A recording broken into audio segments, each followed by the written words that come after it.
Morning students. बेटा आज हम वेक्टर्स के बारे में और ज़्यादा जो बातें हैं उनके बारे में स्टडी करेंगे। तो कल हमने आपको triangle law of vector addition बताया था, उसके बेस पर अगर मैं एक छोटा सा न्यूमेरिकल लेकर चलूँ तो देखिए, अगर मैं ये कहूँ कि एक ऑब्जेक्ट है और उसके ऊपर हम दो फोर्स लगा रहे हैं, एक फोर्स 10 न्यूटन है और दूसरा फोर्स 14 न्यूटन है, कोई भी ले सकते हैं आप, ठीक है। तो हम यहाँ पर लेकर चल रहे हैं, मान लीजिए हमारे पास दो फोर्स है,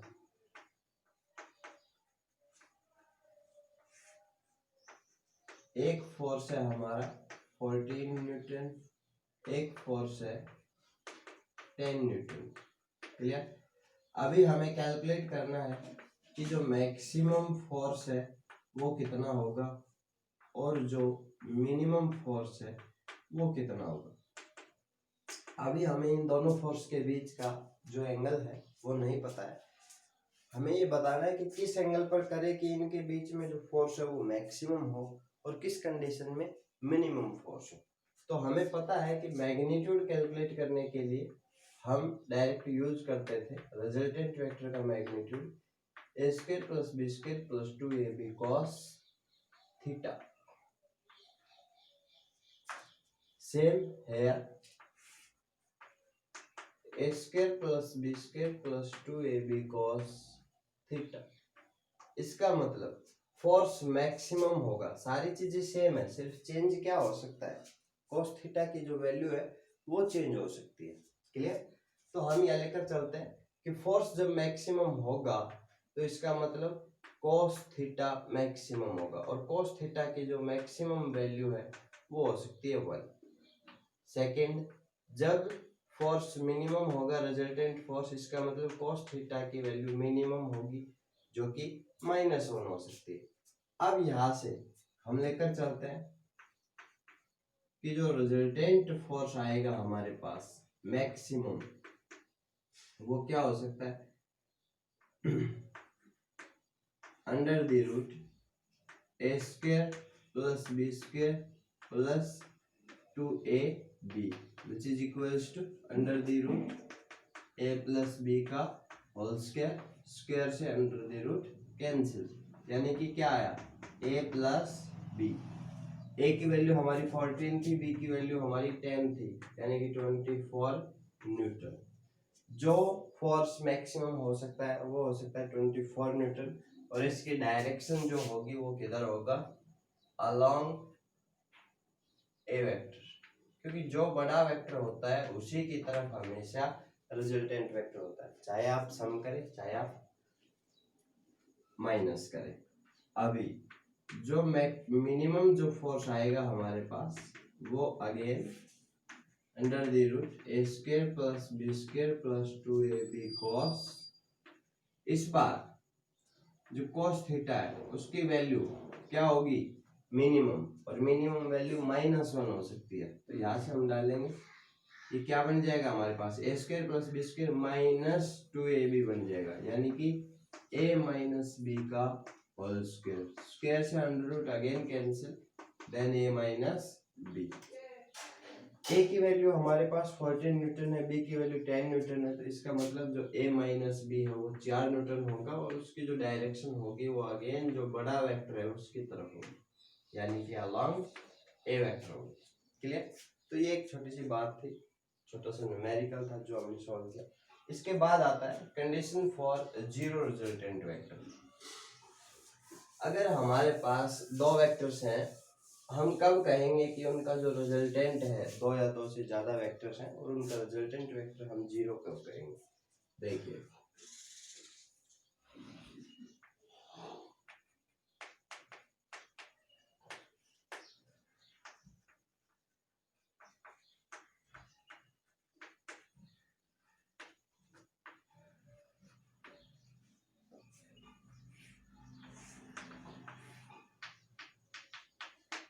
देखो अभी इससे पहले हमने ट्रायंगल ऑफ वेक्टर एडिशन पढ़ा, तो उसके अंदर हमने ये पढ़ा था कि अगर हमारे पास दो वेक्टर्स हैं और वो किसी ट्रायंगल की दो साइड्स को रिप्रेजेंट कर रहे हैं जो कि सेम ऑर्डर में है, तो जो थर्ड साइड होगी जो कि अपोजिट ऑर्डर में होगी, ये रिजल्टेंट वेक्टर को रिप्रेजेंट करेगी। यानी कि ये जो सी वेक्टर है ये हमारा किसके बराबर है, ए प्लस बी के बराबर है।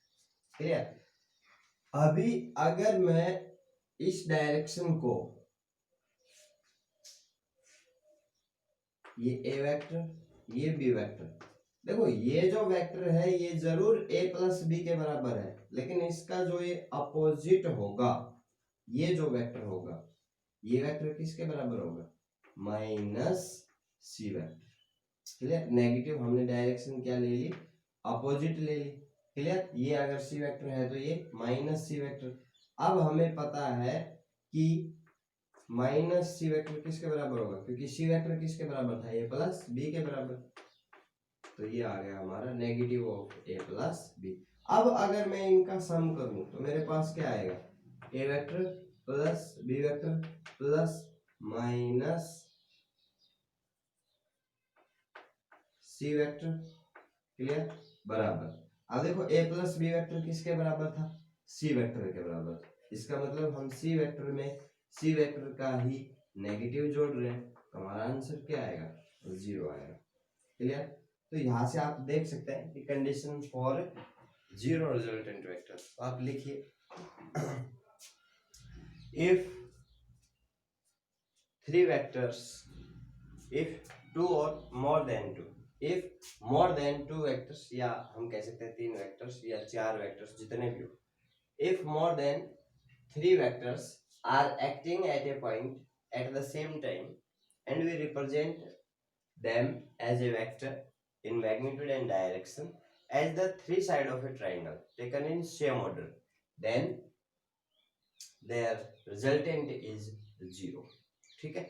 अगर हमारे पास 3 वेक्टर है और तीनों को हम एक ट्रायंगल की साइड्स के रूप में रिप्रेजेंट कर रहे हैं और जो कि सेम ऑर्डर में है, तो इनका जो रिजल्टेंट आएगा ए प्लस बी प्लस सी या माइनस सी, वो किसके बराबर होगा, 0 के बराबर होगा। क्लियर। अभी यही से हमारे पास एक थ्योरम आती है जिसको हम बोलते हैं लेमीज थ्योरम। अभी देखिए लेमीज थ्योरम क्या कहती है।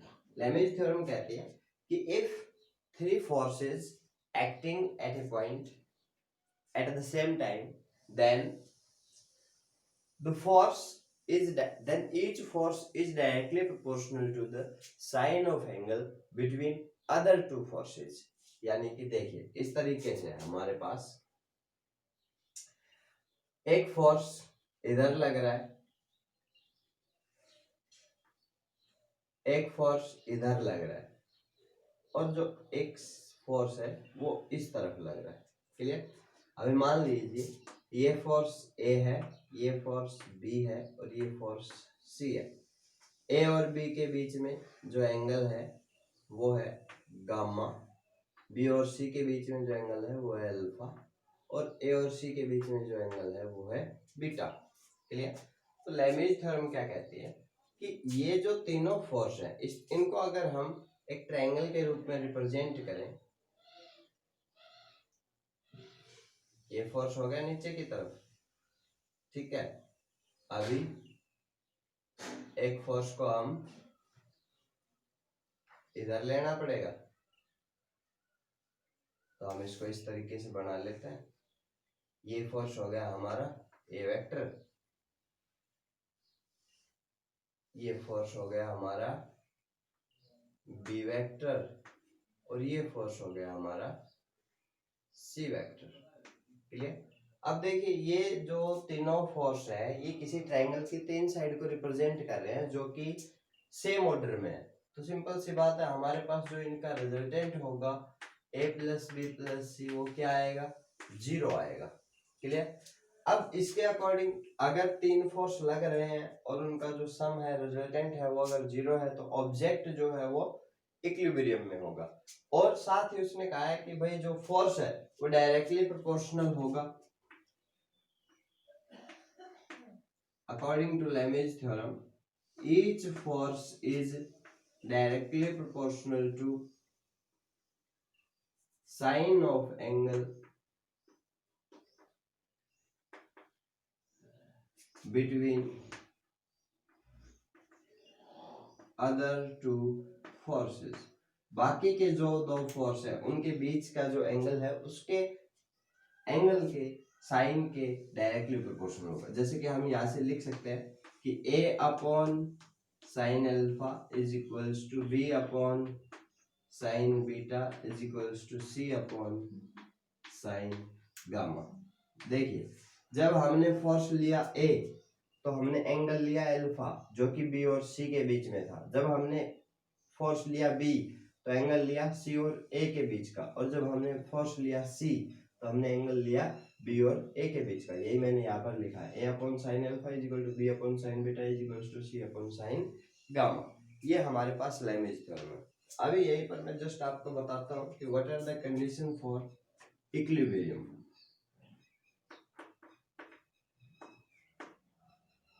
Condition for equilibrium of an object, कोई भी ऑब्जेक्ट इक्विलिब्रियम में है, क्लियर, इस चीज को हमें चेक करना है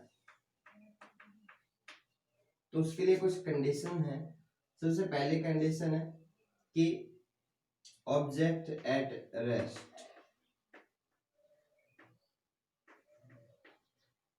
या तो ऑब्जेक्ट क्या होगा, रेस्ट में होगा।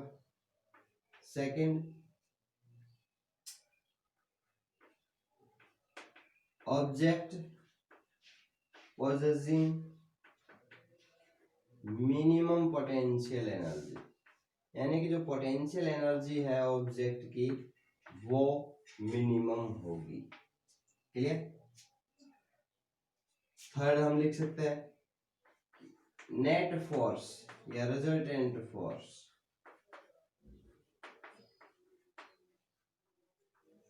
On object is zero. जो नेट फोर्स होगा ऑब्जेक्ट पर वो क्या होगा, हमारे पास जीरो होगा, क्लियर। तो ये कुछ कंडीशन है जो कि हमारे पास कोई भी ऑब्जेक्ट इक्विलिब्रियम में होगा तो उसको चेक करने के लिए। इसके बाद हमारे पास आता है कि इक्विलिब्रिएंट वेक्टर। एक वेक्टर होता है जिसको हम बोलते हैं इक्विलिब्रिएंट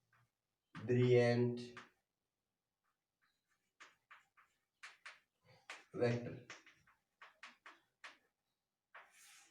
अभी देखिए इक्विलिब्रिएंट वेक्टर क्या होता है, एक सिंगल वेक्टर जो कि बाकी जितने भी वेक्टर्स लग रहे हैं उन सब के रिजल्टेंट के बराबर। जैसे कि यहाँ पर है हमारे पास नेट फोर्स कितना है, यहाँ पर जीरो है। इसका मतलब ये जो बी और सी है ये इस डायरेक्शन में लग रहे हैं तो इनका रिजल्टेंट कहाँ होगा, ये बी और सी का रिजल्टेंट है बी प्लस सी, जिसको मैं क्या बोल सकता हूं, माइनस ऑफ ए वेक्टर। क्योंकि जब तक ये नहीं होगा तब तक ये पॉसिबल ही नहीं है कि नेट फोर्स जीरो, क्लियर। यानी ये जो सिंगल वेक्टर है ए वेक्टर, इसका मैग्नीट्यूड किसके बराबर है, इन दोनों के रिजल्टेंट के बराबर है, और डायरेक्शन इस रिजल्टेंट के अपोजिट है। तो ये जो हमारा वेक्टर है ये है हमारा इक्विलिब्रिएंट वेक्टर, क्लियर। तो आप डेफिनेशन लिख लीजिए, equilibrant vector is a single vector which is equal in magnitude and opposite in direction of the resultant vector of various vector acting at a point at the same time, ठीक है। एक single vector जो कि बाकी जितने भी vectors लगे हुए थे उनके रिजल्टेंट के मैग्नीट्यूड में इक्वल है लेकिन डायरेक्शन में अपोजिट है। तो ये जो वेक्टर है ये हमारा इक्विलिब्रिएंट वेक्टर होगा। ये सारे मिलकर जितना फोर्स उधर लगा रहे हैं ये अकेला इधर उतना ही फोर्स लगाएगा और ऑब्जेक्ट के ऊपर नेट फोर्स को जीरो कर देगा, क्लियर। तो ये है हमारा इक्विलिब्रिएंट वेक्टर। इसके बाद आता है हमारे पास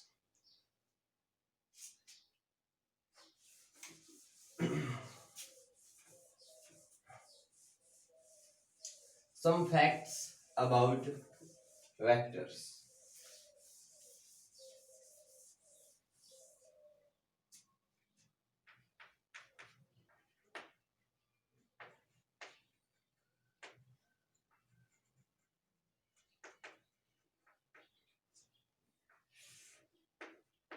सबसे पहले है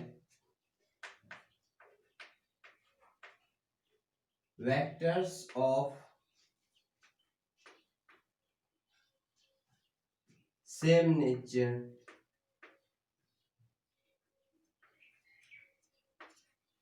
कैन बी ऑपरेटेड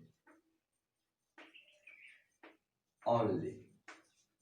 क्लियर? यानी कि ओनली वो वेक्टर जो कि नेचर में सेम है, जैसे कि फोर्स के साथ हम फोर्स को ही ऑपरेट कर सकते हैं। अगर हमारे पास एक फोर्स है 5 न्यूटन और दूसरा फोर्स है 7 न्यूटन, और साथ ही हमें ये भी दिया हुआ है कि दोनों सेम डायरेक्शन में है। क्लियर? तो हम सिंपली जो नेट फोर्स होगा या उनका जो सम है वो हम कर सकते हैं 5 + 2 यानी कि 7 न्यूटन। क्लियर? लेकिन अगर ऐसा होता, एक तो फोर्स है हमारे पास 5 न्यूटन और दूसरा वेलोसिटी है 7 मीटर पर सेकंड, अब दोनों की डायरेक्शन सेम है। क्लियर? तो आप ऐसा नहीं कर सकते कि आप फोर्स के अंदर वेलोसिटी को ऐड कर देंगे, ये गलत है। क्लियर? तो पहली जो बात हमने पढ़ी वो है कि vectors of same nature can be operated only. Only वो वेक्टर जो कि नेचर में सेम होता है, जैसे कि फोर्स के साथ फोर्स, वेलोसिटी के साथ वेलोसिटी, एक्सीलरेशन के साथ एक्सीलरेशन, मोमेंटम के साथ मोमेंटम, आप ऑपरेट कर सकते हो, उनको प्लस कर सकते हो, उनको माइनस कर सकते हो। क्लियर? अभी इसके बाद आता है हमारे पास, कभी भी दो वेक्टर्स को आप डिवाइड नहीं कर सकते हो, क्योंकि वो जो वेक्टर है ना, किसी भी क्वांटिटी को आप डायरेक्शन से डिवाइड नहीं कर सकते हो बेसिकली। ठीक है, लॉजिक ये है। तो सेकंड हमारे पास आता है कि vector addition is associative.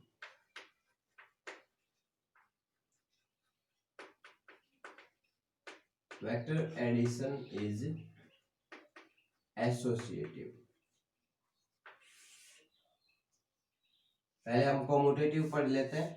Clear? Vector addition is commutative.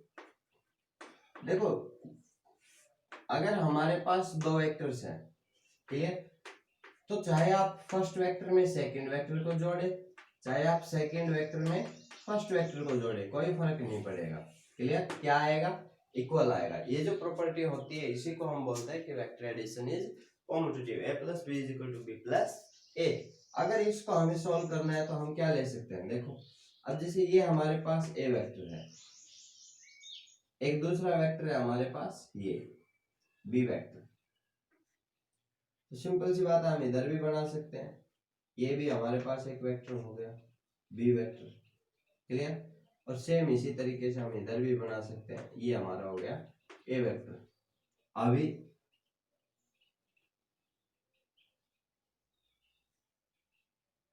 ये जो वेक्टर है इसको हम लेकर चलते हैं आर वेक्टर। तो according to triangle law of vector addition, अभी इनको हम पॉइंट्स को नाम दे देते हैं OP QS। तो देखिए, in triangle OPQ R vector is equals to A vector plus B vector. Clear? ये हमारी फर्स्ट इक्वेशन। अच्छा, अगर हम बात करें कि इन ट्रायंगल OSQ, तो आप देख सकते हैं कि B vector plus A vector is equals to R vector. ये हमारी सेकंड कंडीशन है। तो यहाँ से हम देख सकते हैं कि A वेक्टर में B वेक्टर को जोड़े तब भी R वेक्टर आ रहा है, B वेक्टर में A वेक्टर को जोड़े तब भी R आ रहा है। इसका मतलब B vector plus A vector is equals to A vector plus B vector. तो ये जो प्रॉपर्टी है इसी को हम कॉम्यूटेटिव प्रॉपर्टी बोलते हैं। क्लियर? इसके बाद आता है हमारे पास कि vector addition is associative.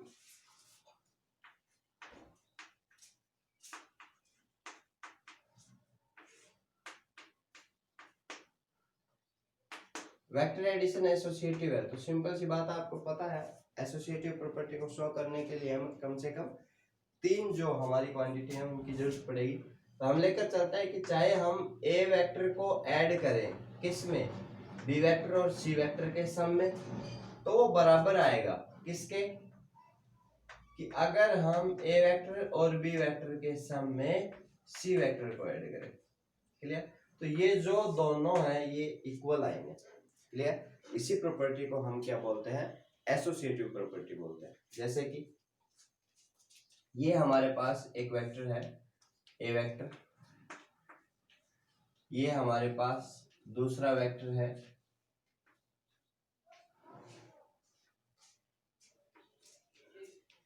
B vector, ये हमारे पास तीसरा वेक्टर है सी वेक्टर। तो हमें पता है कि भाई रिजल्टेंट वेक्टर क्या होगा? ये होगा। और यहाँ पर जो रिजल्टेंट वेक्टर है वो क्या है?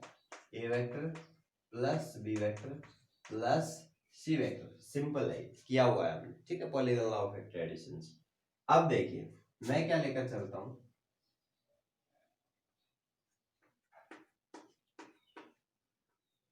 अभी इन पॉइंट्स को नाम दे लेते हैं O P Q S. Clear? तो पहले मैं लेकर चलता हूं कि in triangle O P Q, तो ओ पी क्यू ट्राइंगल के अंदर जो ओ क्यू वेक्टर है इसको मैं क्या लिख सकता हूं? A vector plus B vector. Simple. इसके बाद in triangle O S Q क्या लिख सकते हैं हम? कि O S vector is equals to O Q vector plus C vector. O S vector क्या है हमारा? Are vector. आर वेक्टर किसके बराबर? O Q. ओ क्यू किसके बराबर था? ए plus B vector plus C vector. ये हमारी पहली इक्वेशन है। क्लियर? उसके बाद मैं एक वेक्टर यहां ले लेता हूं, ठीक है। अभी हम अप्लाई करते हैं कि in triangle P Q S, in triangle P Q S, P S vector is equals to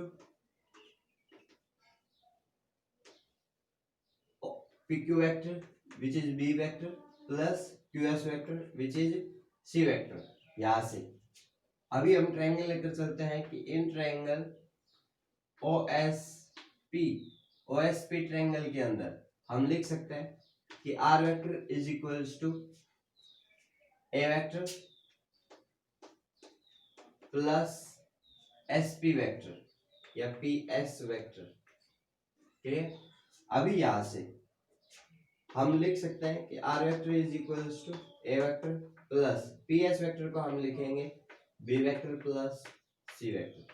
तो ये हमारी सेकेंड इक्वेशन है। और आप देख सकते हैं फ्रॉम फर्स्ट एंड सेकेंड जो आर वेक्टर है A plus B vector plus C vector बराबर है किसके? A vector plus B vector plus C vector. Clear? तो ये जो हमारे पास है आप यहां से देख सकते हैं कि this shows the associative property of vectors. Clear? बाकी इसके अंदर और भी दो फैक्ट्स हैं जिनके बारे में हम कल स्टडी करेंगे। ठीक है, आप यहाँ तक का कंप्लीट अपना कीजिए, फिर नोटबुक में लिखिए, सेल्फ स्टडी अपनी कंटिन्यू रखिए। Thank you.